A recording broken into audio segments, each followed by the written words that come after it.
ఈ వాక్యాన్ని వీక్షిస్తున్న సహోదరి సహోదరులందరికీ క్రీస్తు పేరట వందనములు.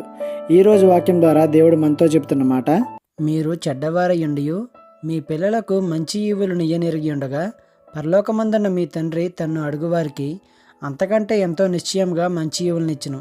మత్తయి సువార్త 7:10. నిజమే కదా.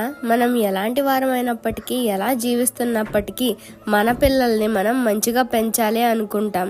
వారికి అన్నీ సమకూరుస్తాం. ఎలాంటి లోటు లేకుండా చూసుకోవాలి అనుకుంటాం. మనం చెడ్డగా బ్రతుకుతున్నా మన పిల్లల్ని మాత్రం మంచిగా నీతిగా బ్రతకాలి అని అనుకుంటాం.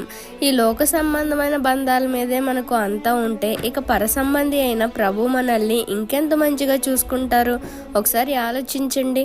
ఏదో అరకొర భక్తి చేస్తూ నేను దేవుణ్ణి ఎంత అడిగినా నాకేమీ ఇవ్వట్లేదు, ప్రార్థనకి జవాబులు రావట్లేదు అంటే ఎలా? ముందు మనం కరెక్ట్గా భక్తి చేయాలి. ముందు ఆయన నీతిని, రాజ్యాన్ని వెతకాలి.